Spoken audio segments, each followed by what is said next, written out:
Welcome to back my YouTube channel SKG Joshi. देखो आज की इस वीडियो में ना जो 12th क्लास का हम ज्योग्राफी का एक टॉपिक पढ़ रहे थे विश्व जनसंख्या वाला, उसके बारे में आज जो बचा हुआ ना वो शेष वो करते हैं। विश्व जनसंख्या इसके बारे में आज अध्ययन करेंगे। देखो विश्व जनसंख्या में मैंने अभी तक जो पढ़ा है मैं उसका आपको रिवीजन करा देता हूँ। 5 मिनट लगेंगे लगभग। सबसे पहले हमने जनसंख्या की बात की थी। जनसंख्या किसे कहते हैं? जनसंख्या किसी क्षेत्र विशेष के अंतर्गत एक निश्चित समय में रहने वाले लोगों की संख्या क्या कहलाती है? जनसंख्या कहलाती है। फिर हमने बात की थी जनसंख्या विश्व में 21वीं सदी में विश्व की जनसंख्या कितनी थी? 600 करोड़ थी। 2013 के अनुसार विश्व की 714 करोड़ जनसंख्या थी। वर्तमान में 8 अरब के लगभग जनसंख्या है। उसके बाद हमने जॉर्ज बी क्रेसी में जनसंख्या के असमान वितरण के बारे में हमने पढ़ा था। तो कहा जाता है, जॉर्ज बी क्रेसी ने कहा था कि एशिया के बहुत अधिक स्थानों पर कम लोग निवास करते हैं और बहुत कम स्थानों पर बहुत अधिक लोग निवास करते हैं। ये जॉर्ज बी क्रेसी ने कहा था, ध्यान रखना। फिर हमने पढ़ा था जनसंख्या वितरण को प्रभावित करने वाले जनसंख्या वितरण पढ़ा था कि जनसंख्या वितरण किसे कहते हैं। जनसंख्या वितरण भूपृष्ठ यानी पृथ्वी पर या धरातल पर रहने वाले लोगों का जो फैलाव है ना उसको क्या कहते हैं? जनसंख्या वितरण कहा जाता है। सामान्य से अर्थ ये है। आपको मैं बता देता हूं, भारत के जितनी भी विश्व की जितनी भी जनसंख्या है हम कह सकते हैं कि 90% जनसंख्या 10% क्षेत्रफल पर निवास करती है स्थल मंडल के, ध्यान रखना।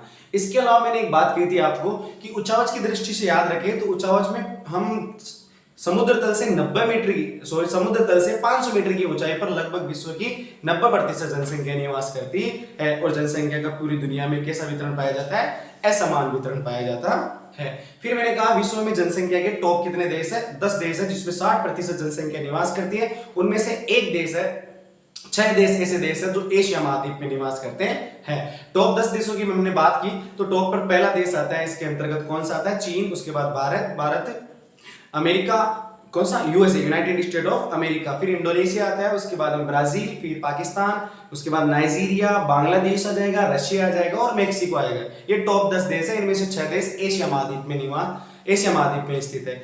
फिर हमने बात की थी इसके अंतर्गत जनसंख्या वितरण को प्रभावित करने वाले कारक। मैंने कहा जनसंख्या वितरण को प्रभावित करने वाले 3 कारक है। पहला कारक भौतिक कारक है, दूसरा कारक आर्थिक कारक है, तीसरा कारक सामाजिक है, सांस्कृतिक कारक है।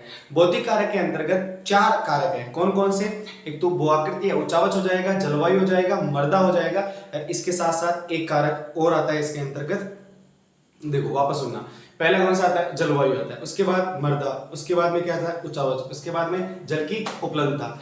आर्थिक कारक में 3 कारक आता है, खनिज, नगरीकरण, औद्योगिकरण और वो सामाजिक एवं सांस्कृतिक कारक।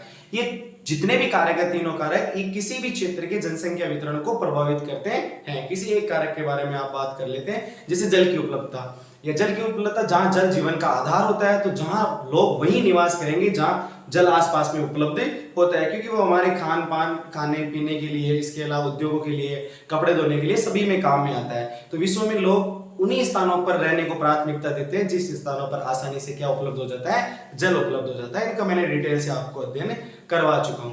उसके बाद में जनसंख्या वितरण को प्रभावित करने वाले उसके बाद में जनसंख्या घनत्व है। जनसंख्या घनत्व किसे कहते हैं? कि किसी क्षेत्र विशेष के अंतर्गत प्रति वर्ग किलोमीटर में रहने वाले लोगों की संख्या के रूप में इसको व्यक्त किया जाता है या मापा जाता है। इसका सूत्र होता है जनसंख्या बटा क्षेत्रफल। यहां पर आपको क्वेश्चन बना के दिया जा सकता है। उसके बाद में जनसंख्या वृद्धि की बात करते हैं हम। वितरण के बाद में जनसंख्या वृद्धि किसे कहते हैं? किसी क्षेत्र विशेष के अंतर्गत एक निश्चित समय में जनसंख्या में होने वाला परिवर्तन जनसंख्या वृद्धि कहलाता है। क्या कहलाता है? जनसंख्या वृद्धि। ये जनसंख्या वृद्धि धनात्मक भी हो सकती है और ऋणात्मक भी हो सकती है। जनसंख्या वृद्धि को निरपेक्ष और प्रतिशत के रूप में अभिव्यक्त किया जाता है। ध्यान रखना, किसी भी क्षेत्र की जनसंख्या वृद्धि वहां के लोगों के आर्थिक विकास, सामाजिक उत्थान, ऐतिहासिक, सांस्कृतिक, उन सभी को महत्वपूर्ण सूचक होते हैं ये। उसके बाद में हमने बात की थी जनसंख्या जो वृद्धि की कुछ संकल्पनाएं हैं, हमने जनसंख्या भूगोल के अंतर्गत देखी थी। उसमें हमने सबसे पहले पढ़ा था जनसंख्या की वृद्धि। जनसंख्या की वृद्धि किसे कहते हैं? किसी क्षेत्र विशेष के अंतर्गत दो निश्चित समय अंतराल के बीच जनसंख्या में होने वाला परिवर्तन क्या कहलाता है? जनसंख्या वृद्धि कहलाता है, जनसंख्या की वृद्धि कहलाता है। मैंने उदाहरण के तौर पर बताया था कि 2001 में विश्व की जनसंख्या 102.70 करोड़ थी और भारत की जनसंख्या 2011 में 121.02 करोड़ थी। तो इनमें से 18.15 करोड़ हमारी क्या हो गई थी? वृद्धि दर हो गई थी। इसके अलावा हमने जनसंख्या वृद्धि के बाद में हमने बात की थी वास्तविक वृद्धि की बात की थी हमने। वास्तविक वृद्धि में मैंने आपको वो सूत्र बताया था, जन्म माइनस मृत्यु प्लस आप्रवास माइनस उत्प्रवास। इसको हम थोड़ी देर बाद में पढ़ लेंगे, घटक पढ़ेंगे उस समय। उसके बाद में हमने ऋणात्मक वृद्धि दर की बात की थी, जिसमें जन्म दर निम्न होती है, मृत्यु दर उच्च होती है, उसे ऋणात्मक वृद्धि दर हो सकता है, या प्रवास के कारण भी ऋणात्मक वृद्धि हो सकती है। इसके अलावा हमने पढ़ा था धनात्मक वृद्धि। धनात्मक वृद्धि में क्या होता है, आपको शायद आपको पता होगा, धनात्मक वृद्धि में जन्म दर क्या होती है, उसमें जन्म दर उच्च होती है और मृत्यु दर क्या होती है, उसमें निम्न होती है। प्राकृतिक जनसंख्या वृद्धि किसे कहते हैं, जब जन्म और मृत्यु के अंतर के कारण जो परिवर्तन होता है उसे प्राकृतिक वृद्धि दर कहा जाता है। तो ये हम सारी चीजें। इसके अलावा जनसंख्या की वृद्धि दर हो गया। जनसंख्या की वृद्धि दर किसे कहते हैं कि जनसंख्या में परिवर्तन होता है, उसको हम प्रतिशत के रूप में व्यक्त करते हैं। उसके बाद में जनसंख्या परिवर्तन के 3 महत्वपूर्ण घटक होते हैं। कितने होते हैं? 3 महत्वपूर्ण घटक। आज उन्हीं की चर्चा करेंगे। कितने घटक होते हैं? 3 घटक है, पहला, दूसरा और तीसरा। कौन कौन से घटक है? पहला घटक है इसके अंतर्गत जन्म, दूसरा मृत्यु, तीसरा इसके अंतर्गत प्रवास हो जाएगा। आज हम इन तीनों के बारे में इसमें विस्तृत रूप से क्या करेंगे, अध्ययन करेंगे। सबसे पहले हम बात करें जन्म की, तो जन्म में सबसे पहले असोदित जन्म दर, ध्यान रखना इसमें सबसे पहले आएगा, इसको मैं मिटा देता हूं यहां से।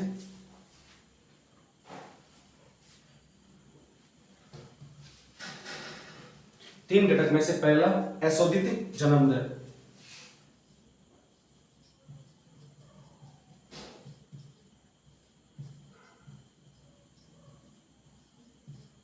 असोदित जन्म दर क्या होती है? देखो, असोदित जन्म दर का मतलब होता है, इसको असोदित जन्म दर को प्रति 1000 स्त्रियों द्वारा जन्म दिए जीवित बच्चों के रूप में इसको अभिव्यक्त किया जाता है। कैसे किया जाता है कि असोदित जन्म दर,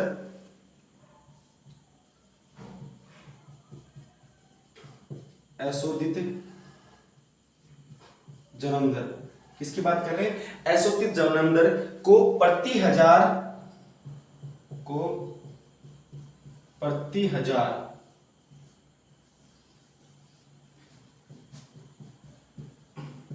स्त्रियों द्वारा, प्रति 1000 स्त्रियों द्वारा जन्म दिए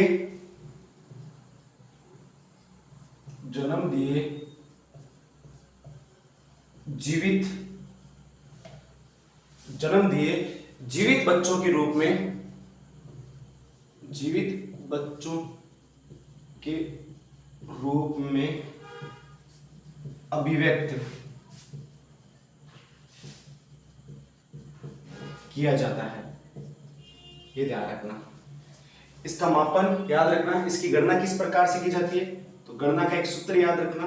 कौन सा सूत्र है वो ध्यान रखना कि किसी वर्ष विशेष में जन्म जीवित बच्चे, किसी वर्ष विशेष में जीवित जन्म बट्टा, याद रखना किसी क्षेत्र विशेष में, किसी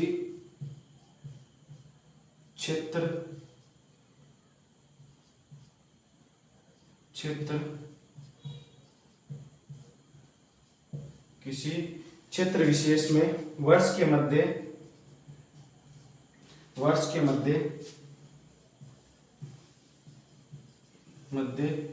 जनसंख्या, वर्ष के मध्य जनसंख्या इंटू 1000।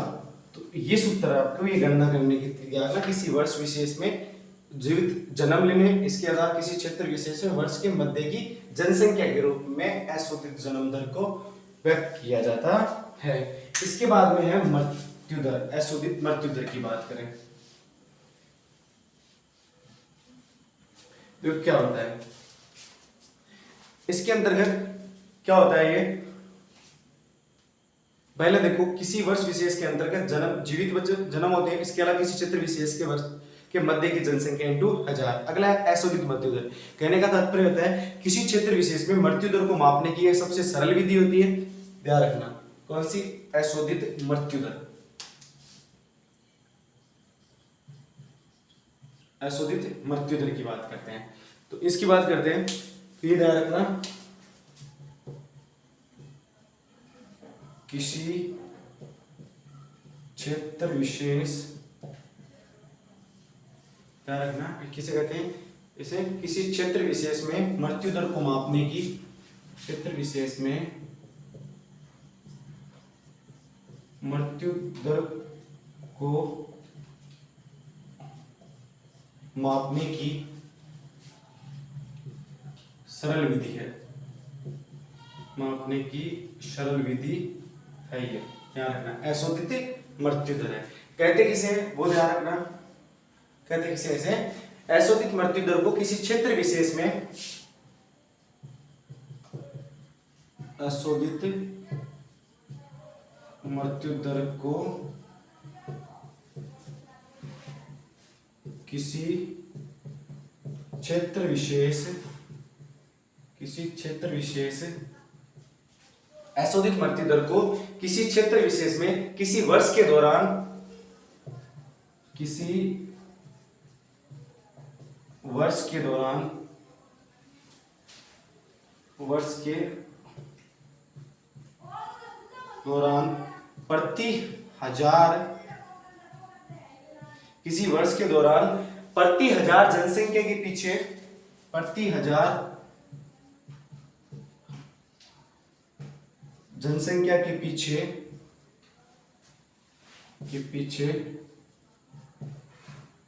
मृतकों, प्रति हजार जनसंख्या के पीछे मृतकों की संख्या के रूप में, प्रति हजार जनसंख्या के पीछे मृतकों की संख्या के रूप में, मृतकों की संख्या के रूप में, संख्या के रूप में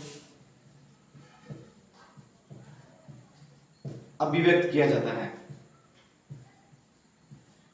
अभिव्यक्त किया जाता है, ये ध्यान रखना है, इसे अभिव्यक्त किया जाता है। इसका सूत्र है किसी वर्ष विशेष में मृतकों की संख्या, किसी वर्ष विशेष में मृतकों की संख्या, किसी वर्ष विशेष में मृतकों की संख्या, मृतकों की संख्या, किसी वर्ष विशेष में किसकी, मृतकों की संख्या बटा उस वर्ष के मध्य, ध्यान रखना, उस वर्ष के मध्य में अनुमानित जनसंख्या, उस वर्ष के मध्य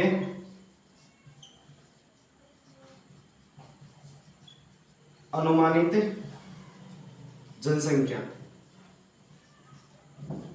इंटू में ये हजार लिखना है, ये इसका क्या हो जाता है, सूत्र हो जाता है। तो ये आपको याद रखना है। इसके अलावा जो तीसरा महत्वपूर्ण कारक है वो है प्रवास। तीसरा महत्वपूर्ण कारक क्या है, प्रवास, माइग्रेट। प्रवास की बात करें, देखो प्रवास एक बहुत महत्वपूर्ण कारक है। प्रवास का हम एक अलग से चैप्टर भी पढ़ेंगे अलग से कि प्रवास किसे कहते हैं। उस चैप्टर में हम प्रवास के बारे में विस्तृत रूप से डिटेल से क्या करेंगे, अध्ययन करेंगे। आज के इस वीडियो में हम जब प्रवास के बारे में बता रहा हूं तो उसको सुनना आप अच्छे से। देखो प्रवास को पढ़ने से पहले आपको कुछ तथ्य पढ़ने हैं, साथ साथ ही मैं आपको उनको पढ़ाता चला जाऊंगा। ये एक महत्वपूर्ण कारक है, ध्यान रखना। तो आप सबसे पहले ये लिखोगे उद्गम के बारे में। प्रवास पढ़ो तो सबसे पहले लिखो उद्गम, या उससे पहले आप प्रवास की परिभाषा लिख सकते हो, किसी क्षेत्र विशेष के अंतर्गत अपने उद्गम स्थान को छोड़कर गंतव्य स्थान की ओर पलायन करना क्या कहलाता है, प्रवास कहलाता है। प्रवास की परिभाषा लिखो तो लिख सकते हो आप, किसी क्षेत्र विशेष के अंतर्गत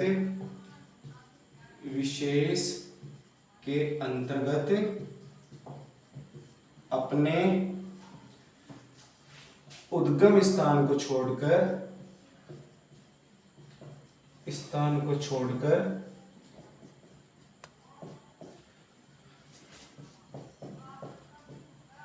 गंतव्य स्थान की ओर पलायन करना। गंतव्य स्थान की ओर पलायन करना क्या कहलाता है? प्रवास कहलाता है। अब देखो जितनी बातें हैं उसके बारे में हम देखेंगे कि उद्गम स्थान क्या आता है, यानी प्रवास का मुख्य याद ना, एक स्थान से लोग दूसरे स्थान पर जाते हैं तो उसे हम क्या कह सकते हैं? प्रवास कहते हैं। सबसे पहले हम बात करते हैं उद्गम की। उद्गम वह स्थान होता है जहां लोग गमन करते हैं। उद्गम वह स्थान होता है जहां से लोग गमन करते हैं। वह स्थान जहां से लोग गमन करते हैं। गमन करते हैं, ये क्या कहलाता है? उद्गम कहलाता है। अगला दूसरा कौन सा है? गंतव्य किसे कहते हैं? वह स्थान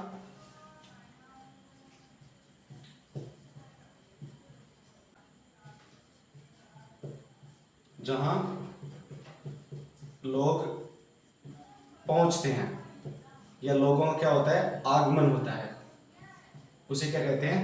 गंतव्य कहते हैं। देखो प्रवास की बात करें, जैसे मैं मान लेना मैं बात करूं आपके केसीटी की बात करूं, यानी कुचामन है। कुचामन से कोई व्यक्ति कहां जा रहा है? अजमेर जा रहा है। कहां पर जा रहा है? अजमेर जा रहा है, ठीक है। केसीटी से कहां चला गया? अजमेर। तो केसीटी क्या हो गया? उसका उद्गम स्थान हो गया, ओरिजिन हो गया इसका। क्या हो गया? उद्गम स्थान। जबकि अजमेर उसका कौन सा स्थान हो गया? गंतव्य स्थान हो गया। कौन सा स्थान हो गया? गंतव्य स्थान। ये आप इसके साथ में लिख भी सकते हो। याद रखना इस स्थान पर जनसंख्या में कमी आएगी। कमी किसमें आएगी? जनसंख्या में। जबकि इस स्थान पर जनसंख्या में क्या होगी? वृद्धि होगी। जनसंख्या में वृद्धि, यह आपको ध्यान रखना है, ठीक है। अगला देखो,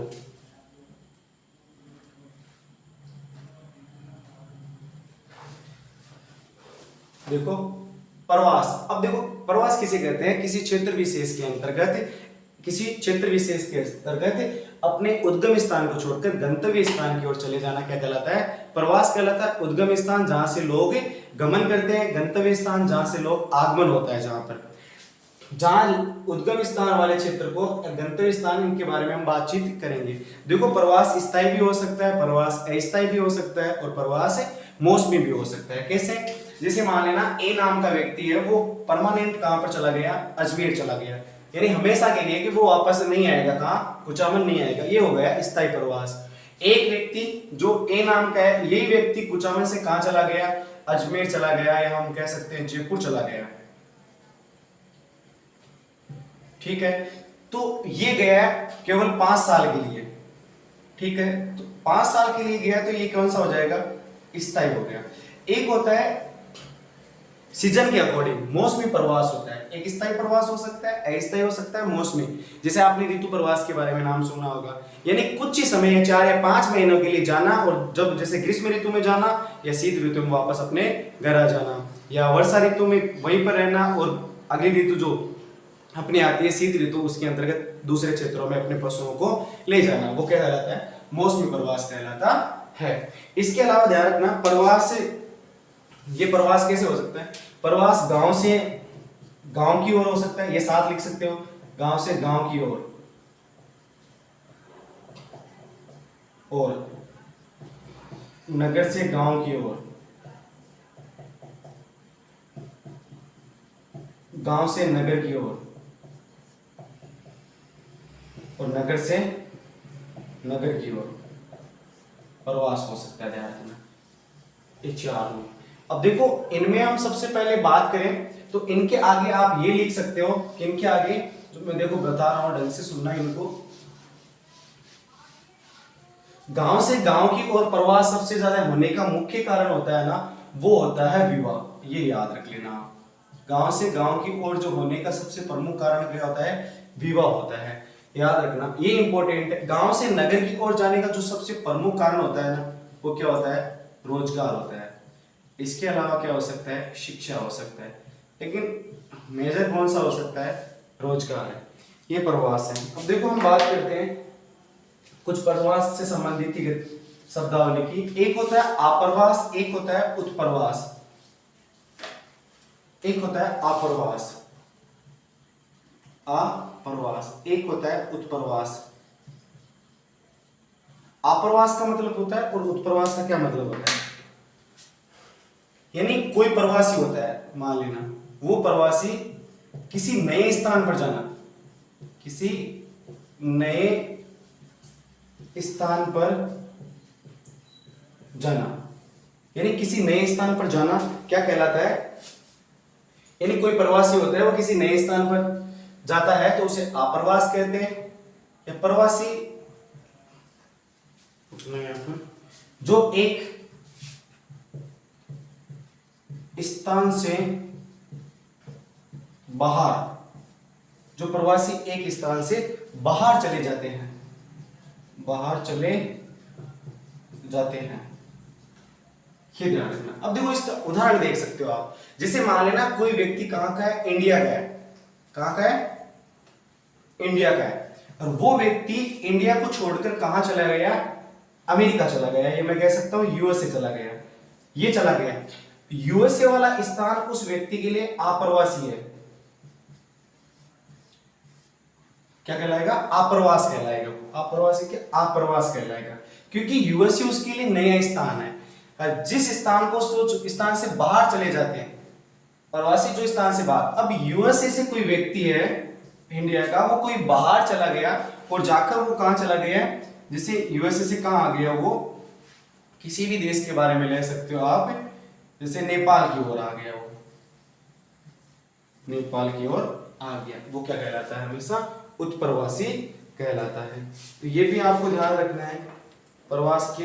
इसके बाद में हम जो यहाँ पर इसकी जो महत्वपूर्ण बातें हैं वो थोड़ी सी और कर लेते हैं कि लोग प्रवास करते क्यों है, लोग प्रवास करते क्यों है। देखो लोग प्रवास करने के मुख्य दो ही रीजन हो सकते हैं। कितने रीजन हो सकते हैं, एक तो वो लोग आर्थिक रूप से या सामाजिक जीवन जीने के लिए प्रवास, दो कारण हो सकता है, या तो आर्थिक रूप, आर्थिक कारक हो सकता है, या सामाजिक कारक हो सकते हैं। ये दो प्रमुख कारक है प्रवास के होने के। आर्थिक कारक में रोजगार के लिए जा सकता है, किसके लिए, किसी क्षेत्र में अच्छी सामाजिक व्यवस्था नहीं है तो वो इस स्थान को छोड़ सकता है। तो ये दो प्रमुख कारण है। तो देखो इसमें कौन कौन से दो कारक हो जाते हैं इसके। एक कारक का नाम है प्रतिकर्ष, दूसरे का नाम है अपकर्ष। पहला कारक है प्रतिकर्ष। प्रतिकर्ष, प्रतिकर्ष कारक वह कारक है, प्रतिकर्ष कारक कौन सा कारक है, वह कारक है जो लोगों को एक स्थान को छोड़ने पर मजबूर करता है, यानी प्रवास करने के लिए मजबूर करता है। कौन सा कारक, प्रतिकर्ष कारक। जैसे बेरोजगारी, इसके अंतर्गत आपको लिखना है बेरोजगारी पहला, दूसरा रहन सहन का निम्न स्तर, तीसरा राजनीतिक उपद्रव, राजनीतिक क्या हो गया, राजनीतिक उपद्रव, प्रतिकूल जलवायु, प्रतिकूल जलवायु। इसके अंदर क्या हो जाएगा, प्रतिकूल जलवायु हो जाएगा, प्राकृतिक आपदा हो जाएगा, प्राकृतिक आपदा ही हो जाएगा इसके अंदर। इसके अलावा महामारियां, ये भी एक रीजन हो सकता है, महामारियां, जो वापस लिख रहा हूं, महामारियां, ये ध्यान रखना। छठा रीजन कौन सा हो सकता है, महामारियां। इसके अलावा सामाजिक और आर्थिक पिछड़ापन,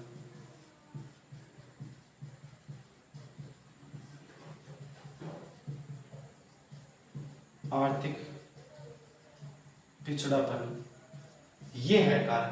एक तो बेरोजगारी, रहन सहन का निम्न स्तर, राजनीतिक उपद्रव, प्रतिकूल जलवायु, प्राकृतिक आपदाएं, महामारियां, सामाजिक और आर्थिक पिछड़ापन। अगर ये किसी क्षेत्र में ये सारी समस्याएं है, जैसे ये मैं समस्या बता सकता हूँ, ग्रामीण क्षेत्र में भी ये हो सकती है, या किसी प्रतिकूल जलवायु वाले क्षेत्र में भी ये हो सकती है। तो इसे छोड़कर लोग किन कारकों लिए अपकर्ष कारक की ओर क्या हो जाते हैं, पलायन करने लग जाते हैं। तो अब अगले देखते हैं हम अपकर्ष कारक कौन कौन से हैं।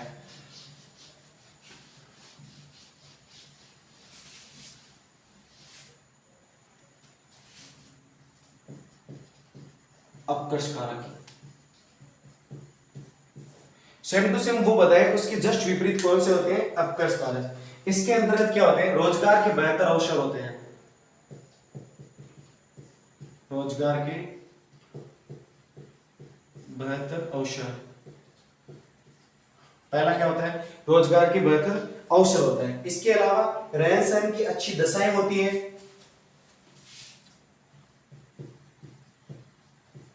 रहन सहन की अच्छी दशाएं, रहन सहन की अच्छी दशाएं, अनुकूल जलवायु, अनुकूल जलवायु, जहां पर अच्छी जलवायु होती है जैसे भूमध्य सागरीय जलवायु, वहां पर लोग रहना पसंद करते हैं।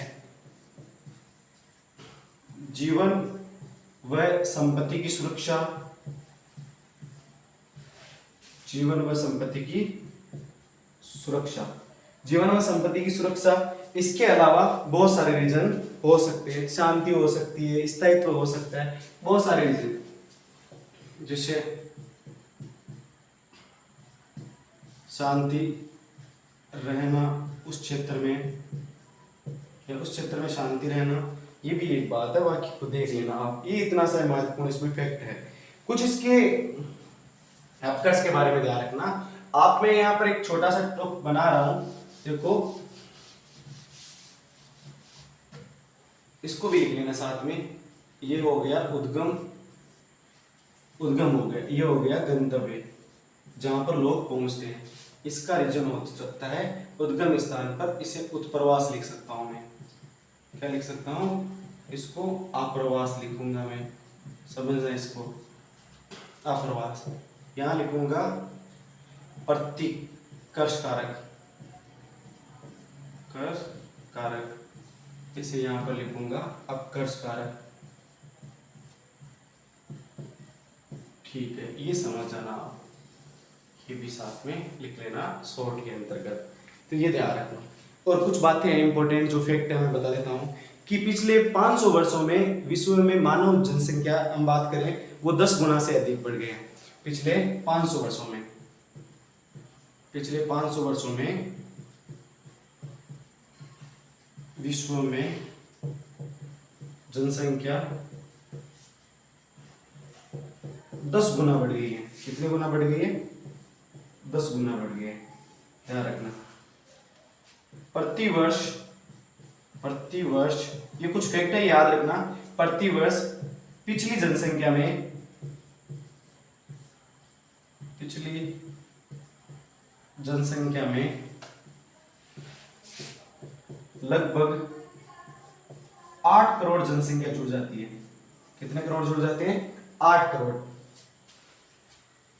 इसके अलावा 20वीं शताब्दी में, कौन शताब्दी में, 20वीं शताब्दी में जनसंख्या 4 गुना बढ़ी है, जनसंख्या 4 गुना बढ़ी है, ये भी आप याद रखना। इसके बाद में जो यहाँ पर महत्वपूर्ण टॉपिक बनता है वो जननांगिक संक्रमण सिद्धांत बचता है अपना, तो उसे पढ़ेंगे।